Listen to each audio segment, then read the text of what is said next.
Okay, you guys, we are back with another video. In this video, we're gonna talk about Stefon Diggs firing back at his ex-pal he believe stole his Ferrari. Let's talk about it, shall we? Because this is the guy that Christopher was telling us about, Nigel King. Nigel King is the concierge guy that Stefon Diggs had hired to move the Ferrari from Massachusetts to Miami, then to New York, or to New York, then Miami. The guy did get the car to the final destination. However, after it arrived, it was stolen. He filed a police report. The police investigated and said that they believe it was stolen by a third party, allegedly. Nigel King was never a suspect in the missing Ferrari case. But Nigel said that Stefon Diggs started telling people that he's a thief because his Ferrari went missing, and it was Nigel who did it, allegedly, and Nigel said that it affected his business. Not only that, Nigel said Stefon Diggs had gifted him some gifts, and Stefon Diggs sent back for the gifts, allegedly, and then he was at a club. When he was at the club, he was pounced upon and beaten up by some of Stefon Diggs' goons, and Stefon Diggs' brother was there, watched it all go down, and Stefon Diggs' brother did not do anything to help him. Now, you guys might be asking, why would he expect Stefon Diggs' brother to intervene anyway? It is because they were all a circle of tight-knit friends. So in Nigel's head, if someone is attacking him, he thought that even though he was not getting along with Stefon at the moment, Stefon's brother would have said, cut that out, leave the guy alone. No. The brother did not say anything, right? So now, fast forward, Stefon Diggs, according to court documents, has asked the judge to pump the brakes on the case that was filed by Nigel King, the concierge guy, and the Ferrari, right?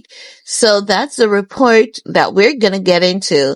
I want to see if Barney is going to come out swinging at Nigel King too, because we saw her going off on TMZ saying that TMZ did not report on the story properly. TMZ made a few edits to the report to make it a bit more exact, even though I don't see where TMZ went wrong. But TMZ was like, listen, we don't want any smoke. We're going to be as precise as possible, even though TMZ had made it clear that what they're reporting on was pulled from the court documents, right? So this time, I'm going to include screenshots of the article just in case Barnaby comes for TMZ and or Nigel King, okay? Because Barney is riding this wave of toxicity to help her relevancy, in my opinion. It's not just about defending Stefon Diggs, it's an opportunity for her to stay high in all the algorithms. Now, according to the report, what TMZ is saying is that NFL star Stefon Diggs is dealing with another lawsuit, this time brought by a man who claims the NFL star falsely claimed he stole his Ferrari and had his friends attack him, TMZ has learned. According to court docs obtained by TMZ, Stefon asked a judge to put the brakes on the case filed by Nigel King. He argued the other defendants had yet to be served, and he cannot properly defend himself without the others being involved. Who are those others at this point? I don't know. I honestly don't know, but I'm going to do some further investigation and we're going to spin the block on this one, okay? Now, the report further states, Nigel sued Stefon's brother, Diggs. I wonder why would Nigel sue Diggs? Why?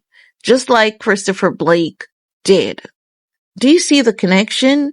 And do you see why Christopher Blake said, look at the other accuser, Nigel? Yeah, this is why he was saying it, right? But let's continue. So the report says, Nigel sued Stefon's brother Diggs, and 3 of their friends in Florida court in February. Nigel said he worked as a concierge and consultant handling personal matters for high net worth clients like Stefon. Nigel said he handled a lot of NFL stars' travel, vehicles, and other logistics. Now, in July 2024, Nigel said he arranged for Stefon's Ferrari to be transported from Miami to New York. The car was stolen in a sophisticated theft by third parties. Nigel said he was not charged, cited, or identified as a suspect by law enforcement. After the incident, Nigel said he continued talking with Stefon socially and professionally without any apparent issues or rift.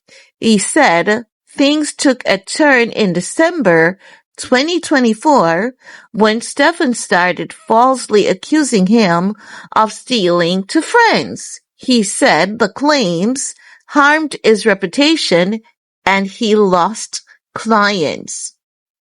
Nigel claimed Stefon's team confronted him while he was out on various occasions.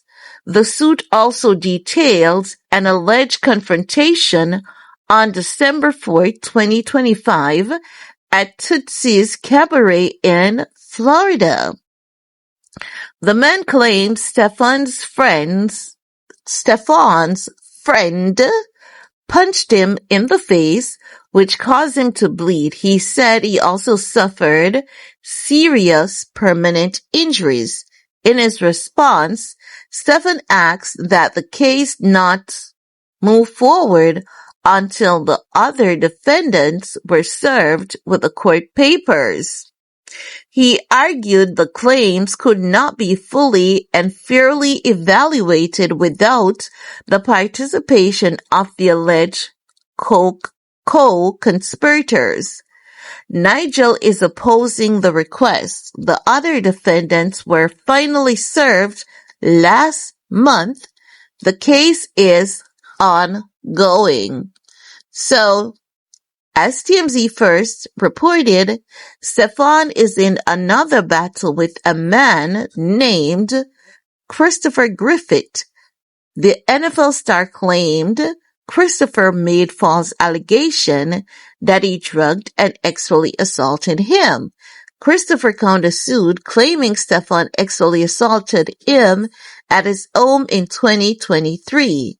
Stefon denied the claims. So, now we have Nigel's story that is coming back to the forefront, and TMZ is doing some more in-depth details on what they had reported before. Because when TMZ did the report at first, even though TMZ had pulled it from the court documents, TMZ was minimal in the information that they put forward. And I believe that, I could be wrong, but I believe that it could have been in an aid to assist Cardi B, right? Now, Cardi B called out TMZ, so it could be that TMZ's like, you know what? We are gonna go full throttle on this one. We're gonna say everything, because if we've been helping you, and you can't see that we've been helping you, boo-boo, let us just report and not help anyone going forward, because when we try to help you, boo-boo, you throw it in our face and you come for us. So we're gonna let the public know, honey, look here, look here. This case is synonymous somewhat to Christopher Blake. So, good luck, Barney. Good luck, boo-boo, because joke's on you. Joke's on you, boo-boo. Joke is on you. No. As it relates to Stefon Diggs and his mental health, do you know how they say tough guy? You know? Tough guy, but he's also soft inside. Stefon Diggs gives fizzy, right? He gives fizzy. I'm not saying the guy is fizzy. I'm saying the guy gives fizzy. So you know that there's some amount of softness, tenderness inside. Yeah, but he's also guilty of beating up people, allegedly. But you can still look at the guy and tell that there's some amount of softness inside. So I think Barnaby was like, every time she's leaving a dude, he wants to harm himself. I think that based on what Barney has shared, Stefan Diggs may or may not have shared intentions to self-harm. So I'm just saying, if Stefan Diggs is stressed out by all of these cases, plus what he's going through with the baby mamas, including Barnaby, the stress level can be extremely high at this moment. So, while the guy has been horrible to a lot of people, I do hope that Barnaby takes control of herself and her emotions and not make things worse, because Barnaby loves to ride a toxic wave. She loves the drama. She loves the mess. She loves the theatrics. There's nothing wrong with loving the theatrics, when she does her little jokes and stuff. But something is wrong when she keeps coming for the accusers. And she needs to understand that while she wants to help Diggs, that can hurt him and hurt him even deeper. So she needs to be tactful and she needs to be very careful with what she says going forward. But is the girl gonna listen to us, honey? No. She's gonna be like, who are those people telling me what to do? And those people have more money than me. I've got more money than God, so who are you to tell me anything, boo-boo?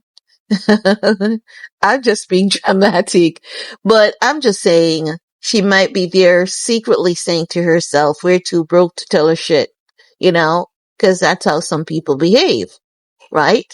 And maybe you and I would behave that way too, right? Let's be honest now. Let's be honest. But that's all I have to share in this video with you guys. We are going to meet up in the comment section where it's going to go down. Let me know who's going to bring coffee, who's going to bring the sweet tea, who's going to get some tequila, and who's going to bring the hors d'oeuvres.